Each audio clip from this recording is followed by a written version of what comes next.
Oi pessoal, na tela aula sobre reformas religiosas.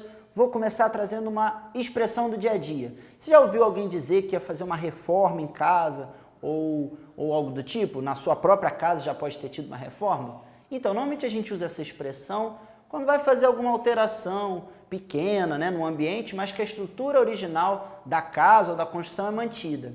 Pois é, você pode não estar entendendo, mas na verdade isso tem muito a ver com o que a gente vai falar hoje, que foi um processo de reformas religiosas. Quando a principal religião europeia, da Europa do Ocidente, o cristianismo, passou por uma reforma. Quando deixou de haver só uma igreja, a Igreja Católica, sediada em Roma, e passou a ter várias igrejas que se identificavam como cristãs. Isso aconteceu foi no século XVI e o nosso objetivo principal hoje é entender como isso aconteceu, como esse processo ele se desenrolou. Para começar, existia já, lá em meados do século XVI, entre vários dos religiosos e pessoas que praticavam a fé cristã, um questionamento contra algumas práticas da Igreja de Roma, que hoje a gente chama de Igreja Católica, Principalmente, quais eram essas críticas? Muitos padres praticavam o que se chamava de venda de indulgências, que era o perdão dos pecados. Quando às vezes tinha um nobre, uma pessoa muito importante, que achava que tinha pecado muito, comprava o perdão. Era uma forma de ajudar a igreja e conseguir a própria salvação. Isso era muito criticado por algumas pessoas dessa fé. Existia também a venda de cargos religiosos. Às vezes um nobre queria fazer parte da Igreja Católica, ter um cargo importante, e ele realizava essa compra. Existia também a venda de relíquias. Em algumas partes da Europa surgiam pedaços de veste, objetos que eram relacionados a santos e as pessoas importantes da fé católica, e aquilo era vendido. Ou seja, tinha uma ideia de que a igreja estava se afastando do motivo real pelo qual ela deveria se dedicar, que seria a vida religiosa, e se aproximando de uma vida de luxo e mais preocupada com a acumulação de riqueza. Essa crítica geral sobre o comportamento da igreja, ela foi muito importante para gerar as tentativas, e depois que deram certo, de reformas religiosas que a gente vai falar aqui com mais calma. Todas essas igrejas que surgiram depois da Igreja Católica nesse contexto de reforma religiosa, elas compartilhavam dessas críticas gerais à igreja.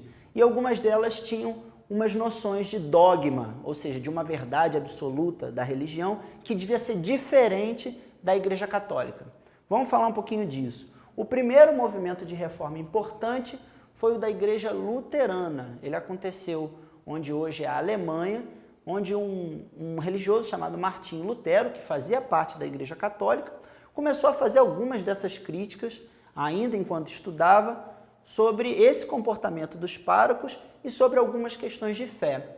Ele publicou um documento que ficou conhecido como as 95 Teses. Tese é tipo uma ideia de Lutero na porta de uma igreja na Alemanha, com algumas ideias que ele tinha para a fé cristã. Por exemplo, ele achava que as Bíblias, que em geral eram em latim, tinham que ser traduzidas para as pessoas lerem e interpretarem livremente aquilo que entendiam de sua leitura, o que em geral não acontecia, porque era a Igreja Católica que dava a interpretação que devia ser a correta dos textos, que normalmente era feito pelo Papa, Então, Lutero acreditava que a Bíblia tinha que ter uma livre interpretação e tradução, Lutero também achava que a igreja tinha muitos sacramentos, que tinha que simplificar um pouco a questão da fé para aproximar das pessoas. Também, Lutero criticava um pouco o culto aos santos, via nos santos como pessoas comuns e achava que o culto deveria ser centralizado na divindade, em Deus e em Jesus Cristo. Pois bem, a repressão a Lutero foi muito forte. Lutero foi excomungado, ou seja, foi expulso da igreja, não podia mais fazer parte da Igreja Católica, e ele foi perseguido com uma condenação de morte.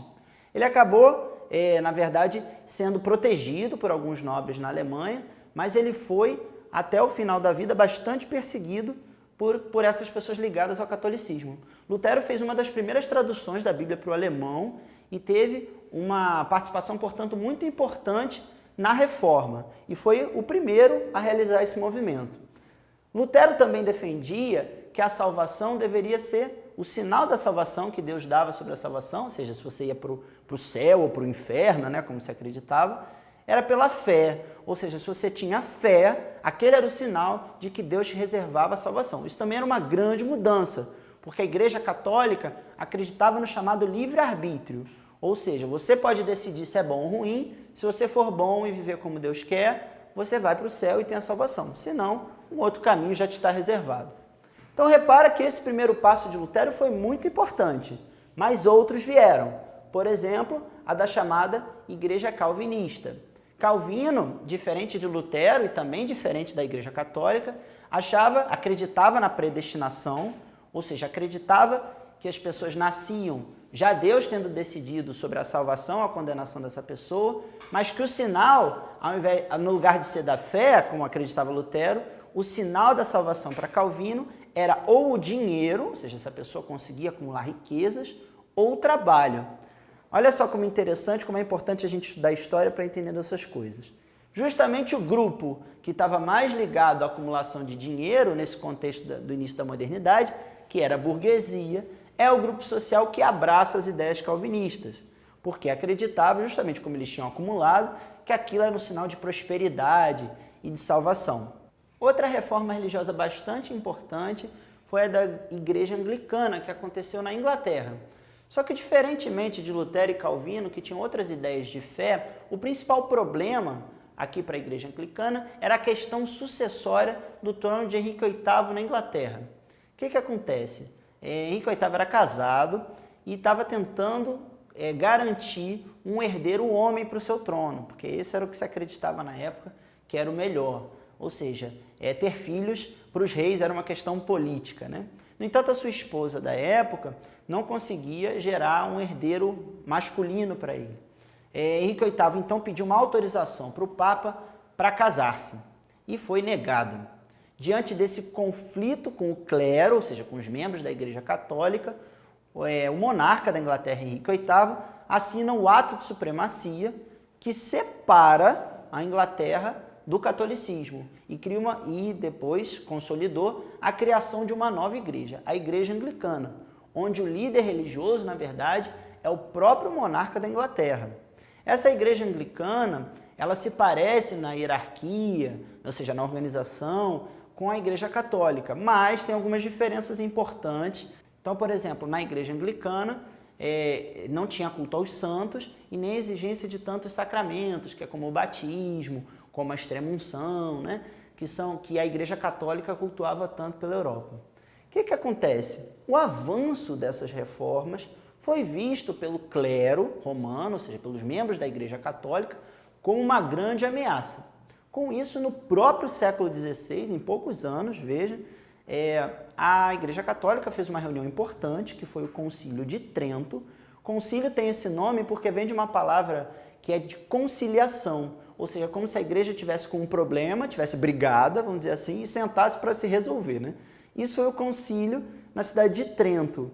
Esse concílio, ele foi responsável pela tomada de uma série de medidas pela igreja, que foi uma forma de resposta a isso que estava acontecendo na Europa. Primeira resposta muito clara da Igreja Católica: a igreja confirmou os seus dogmas, as suas verdades, aquilo que ela acreditava. Então, por exemplo, para a igreja, a salvação continua a ser pelas obras, ou seja, pelo que você fazia ao longo da vida, não aceitando as mudanças dos reformadores. Eles reafirmaram a autoridade do Papa e a ideia de que os cultos e a Bíblia deveriam ser em latim. A igreja reafirmou que a interpretação principal da fé deveria ser da própria igreja e não livre, como queria Lutero, por exemplo.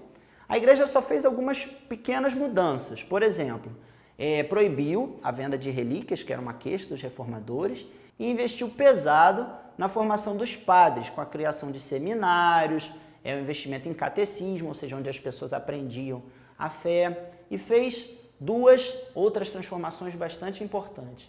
A Igreja Católica criou o Índex, que era uma lista de obras proibidas, uma forma de tentar conter o avanço das ideias dos reformadores, e deu força para uma ordem religiosa, a dos jesuítas, que se especializou no catecismo, ou seja, no ensinamento das regras da Igreja Católica. Os jesuítas atuaram muito na própria Europa, mas também nas Américas e nos continentes que os europeus foram se estabelecendo. É interessante notar que muitos historiadores, inclusive, chamam essa reforma católica de uma contra-reforma, ou seja, ela é uma espécie de resposta. Para a gente encerrar, entendendo como isso foi impactante na modernidade na Europa, eu vou destacar o funcionamento ou a reativação do chamado Tribunal do Santo Ofício, ou a Inquisição, que existia durante a Idade Média, mas estava um pouquinho apagado e foi retomado nesse momento. O Tribunal do Santo Ofício era um órgão da Igreja de Roma que julgava aqueles que eram considerados hereges, ou seja, que tinham crenças divinas muito diferentes da Igreja Católica, também perseguia os protestantes. Esse tribunal, ele mostra um pouco para a gente como é que a questão religiosa ela se tornou bastante grave no início da Idade Moderna. Ela, inclusive, foi dividida em áreas de territórios. Vamos dar uma olhada com atenção nesse mapa aqui, que ele é um registro desse conflito religioso. Esse aqui é o continente europeu, né, com a divisão. Aqui tem algumas cidades pontuadas, Sevilha, Toledo, Paris, Londres. E cada uma dessas cores representa uma área de domínio.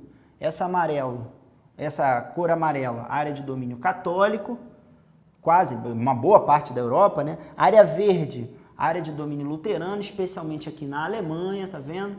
E lá em cima, onde hoje é a Suécia, por exemplo. A área rosa, de domínio calvinista, uma parte aqui do Reino Unido e também na atual Suíça. E a área de domínio anglicano, uma parte aqui importante no Reino Unido e lá na Península Balcânica. Por que é importante a gente entender essa divisão territorial? A gente vive uma época, lá na Idade Moderna, em que a religião que era do rei, que era a religião do monarca, ela era imposta ao povo. Então esse conflito territorial, ele se convertia, ele virava também num conflito religioso, que significava a perseguição de pessoas que não concordavam com a religião do rei. Então os conflitos religiosos, eles são importantíssimos para entender a Idade Moderna. Então, como a gente falou de muita coisa hoje, eu vou fazer uma recapitulação bem rápida. Acompanhe aqui comigo as informações principais. No século XVI, tinha algumas críticas à atuação da Igreja Católica, em geral a conduta dos padres. A gente falou da venda das indulgências, dos cargos da igreja, etc. Né? Isso fez com que outras igrejas, que eram cristãs, mas não eram mais a Igreja Católica, surgissem. Primeiro a luterana, que defendia a livre interpretação da Bíblia, que falava em salvação pela fé. Depois a calvinista, que já não falava mais de uma salvação pela fé, mas acreditava que o sinal da salvação estava relacionado ao dinheiro ou ao trabalho. Depois surge a igreja anglicana, né, que é aquela igreja que criou lá o rei da Inglaterra por conta daquela questão sucessória. E no fim a própria igreja tenta refazer o seu domínio na Europa, fazendo a sua própria reforma, ou como o nome diz, uma contra-reforma, uma resposta a essas reformas que estavam acontecendo no início da Idade Moderna. Das várias medidas que a gente falou, eu fiz aqui o destaque da reativação do Tribunal do Santo Ofício, que perseguiu sobretudo os hereges, que era quem tinha outro entendimento de religião, né? E os protestantes, que eram as pessoas que tinham aderido a essas reformas. Para a gente encerrar, olha como é interessante estudar a história. Quando a gente percebe que às vezes os conflitos existem dentro de uma mesma religião, a gente vê como é importante a gente respeitar a diversidade religiosa. Um tema que é tão atual, não é verdade? Até uma próxima, espero que vocês tenham gostado.